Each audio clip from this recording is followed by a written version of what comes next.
Cranes are inherently underactuated systems and have proven difficult to automate.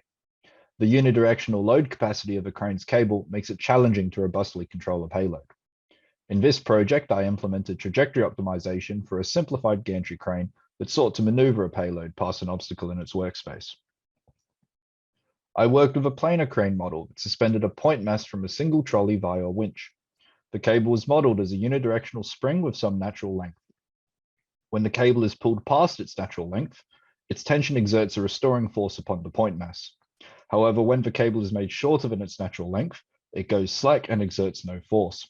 The full state of a system can be represented with 8 variables: the horizontal position of the trolley, the x and y coordinates of a point mass, the natural length of the cable, and the first time derivatives of each of these variables. In this system, actuation is provided by the trolley and the winch. The input from these actuators are the acceleration of the trolley and the second time derivative of the cable's natural length. Quadratic costs were added for the distance of a point mass from its final objective and the magnitude of actuator input. Some of the key constraints needed to define the trajectory optimization problem included state constraints to prevent the point mass from falling beneath some floor or passing above a ceiling, minimum distance constraints to define circular obstacles, constraints to enforce the correct cable behavior for all time, as well as a constraint to enforce cable slack or tautness throughout the procedure. These latter two constraints are written out more fully on the right-hand side of this slide.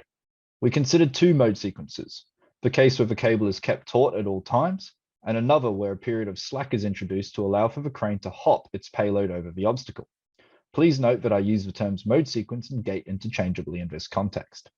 Going into this project, my expectation was that the 2 gates would make more or less use of the 2 different actuators.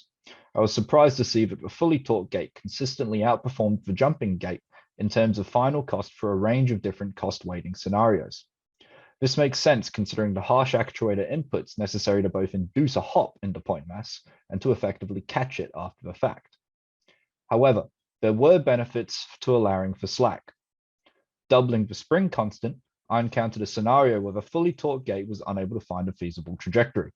This is likely due to the state and input constraints imposed upon the system, making it impossible for the crane to enforce cable tension during the dynamic movement of a point mass. In contrast, the jumping gate was able to complete the modified task successfully.